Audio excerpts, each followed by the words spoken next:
स्वागत है आप सबका मेरे यूट्यूब चैनल पे। और ये इसका चैप्टर 1 है।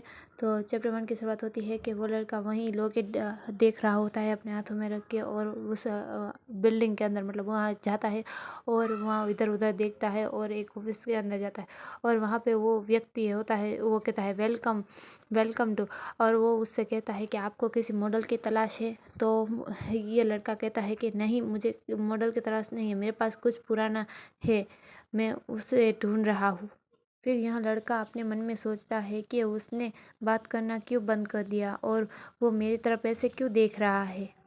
फिर वो लड़का हंसते हुए कहता है कि आप किसे ढूंढ रहे हैं, आप मुझे बताइए, मैं आपको उसे ढूंढने में मदद करूंगा। तो व्यक्ति कहता है वन वू, क्या तुम वन वू नहीं हो? तभी वो लड़का कहता है कि हाँ, क्या तुम मुझे जानते हो, तुम कौन हो? और वो इंसान कहता है कि तुम बहुत बड़े हो चुके हो वनवू, उस लॉकेट के बिना तुम्हें पहचानना तो नामुमकिन था। तब वनवू कहता है कि मैं भी आश्चर्यचकित हूँ कि वो इंसान आप है। यह उस समय की बात है जब वो सुंदर और युवा टीवी निर्देशन थे। तब वो निर्देशन हंसते हुए कहता है कि मैं पहले से काफ़ी अलग दिखता हूँ ना। तब वनवू कहता है कि आप सचमुच अलग दिखते हैं, मैं पहले तो आपको पहचान ही नहीं पाया।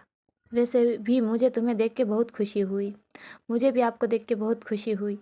फिर वनवू कहता है कि मुझे पता है देर हो चुकी है, लेकिन मैं आपसे दूसरी बार मिल के बहुत खुश हूँ। फिर वो निदर्शन वनवू से कहता है कि क्या तुम अभी भी एक्टिंग करना चाहोगे? ये बात सुन के वनवू थोड़ी देर के लिए स्टंट हो जाता है और थोड़ी देर बाद कहता है कि नहीं। फिर निदेशन वनवू से कहता है कि तुम ऐसा कह तो रहे हो, लेकिन तुम्हारे पास अभी भी वो लॉकेट है जो मैंने तुम्हें दिया था। फिर वनवू कहता है कि ओह, यह आपने मुझे उपहार के रूप में दिया था और इसके लिए मैं आपका अभी भी आभारी हूँ। फिर वो निदेशन कहता है तो तुम बस इतना ही कहना चाहते हो? तो जब तक ये लॉकेट तुम्हारे पास है, क्या तुम अभी भी मेरे प्रति आभारी हो? फिर वनवू कहता है कि बेशक जी, मैं आपके प्रति अभी भी आभारी हूँ।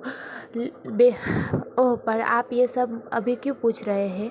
फिर वो निदेशन कहता है कि अगर ऐसी बात है तो क्या तुम्हें को लगता है कि तुम मेरी मदद कर सकते हो अभी? तो फिर वनवू कहता है कि क्या? और फिर वो निदेशन वनवू को अपने सभी साथियों से मिलाता है और वनवू सबसे हेल्प करता है और हेलो कहता है।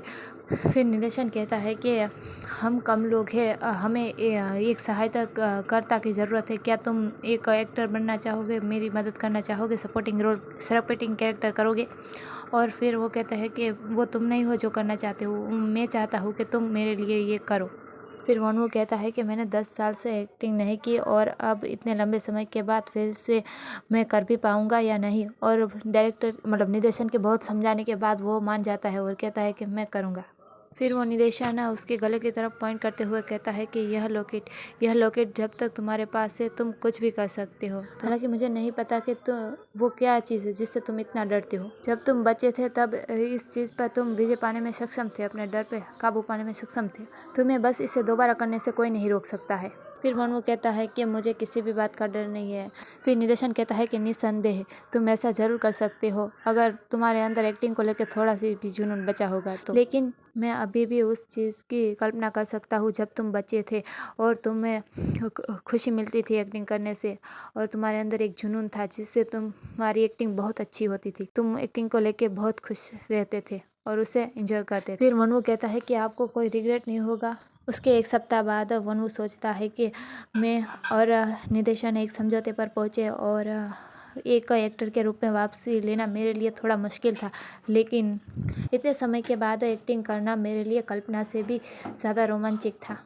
मुझे अपने फैसले पर कोई भी पछतावा नहीं है।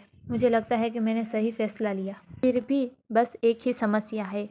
फिर वनवू जब वहाँ होता है तो वहाँ बहुत सारा शोर आता है और वो उस तरफ देखता है तो वहाँ पे एक लड़का होता है और उसे देख के सभी लड़कियाँ चिल्ला रही होती है और उनमें से 2 लड़कियाँ बात कर रही होती है।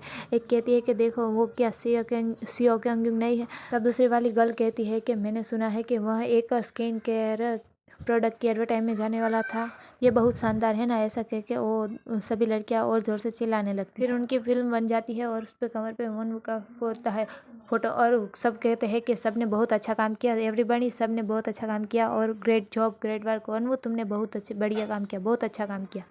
और ऐसे कह रहे थे सभी लोग, सब एक दूसरे की तारीफ़ कर रहे थे। तब वनवू पीछे की तरफ देखता है तो वहाँ से को क्यों रुकता है और फिर उसकी तरफ आता है और कहता है अच्छा काम, ओह अच्छा काम, मतलब वो उससे चिढ़ रहा होता है और उसकी तरफ देखता है तो वन वो कहता है क्या, सीईओ क्यों कहता है, और फिर कहता है कि है ना कि क्या आप ही वह व्यक्ति है जिसे निदेशक ने चुना है, और उसके हाथ से वो स्क्रिप्ट नीचे गिर फेंक देता है और उस पर पैर रखता है और कहता है कि वो निदेशक बार बार उस व्यक्ति के बारे में कहता था, मैं उत्सुक था कि उसने किसे कास्ट किया है और मैं उसे देखना चाहता था। और ऐसा कहते हुए सीईओ क्यों अपने हाथ से जो कॉफ़ी पकड़ी होती है उसकी बोतल को क्रश कर देता है। उसके जाने के बाद हमें वनवू दिखाया जाता है जो अकेला सोच रहा होता है कि उसके साथ काम करना बहुत ही मुश्किल है, और पर ऐसा क्यों है। फिर निदेशक कहता है कि वो कोई महान एक्टर या महान व्यक्ति नहीं है, पर उसे थोड़ा बर्दाश्त करो क्योंकि मेरी शिकायतों का भी कोई पोटला नहीं है, और हम जिस दुनिया में रहते हैं वहाँ पे बड़ी कंपनियाँ होती है, एजेंसियाँ होती है, उनका भी बहुत बड़ा महत्व होता है, इसलिए हमें आगे बढ़ने के लिए थोड़ा सहन करना पड़ता है। जो जितना ज़्यादा फेमस है उससे उतनी ही ज़्यादा रेटिंग मिलेगी, चाहे वो प्रतिभाशाली हो या ना हो, उसमें अंदर टैलेंट हो या ना हो, उससे कोई फ़र्क नहीं पड़ता।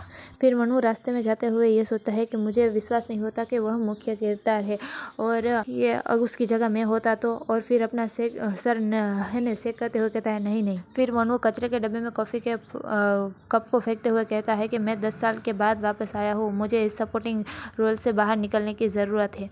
फिर वनवू यह सोचते हुए चलता है कि मुझे इस चीज़ पे फोकस करने की ज़रूरत है कि मैं क्या कर सकता हूँ, भले ही मैं इस तरह की चीज़ों के बारे में चिंता करता हूँ और इससे मुझे मुख्य भूमिका नहीं मिलने वाली, मतलब मेन रोल नहीं मिलने वाला। जब वो ऐसा सोचते हुए जा रहा था तब उसका कोई पीछा कर रहा था, और क्या है ये डेविल है, और ये सोचता है कि इधर उधर घूमना सार्थक था, मुझे कुछ मिला यूज़फुल, और ऐसा कहते हुए वो वनू की तरफ ही देख रहा होता है। तो चलिए अब मिलते हैं नेक्स्ट एपिसोड में। Good bye.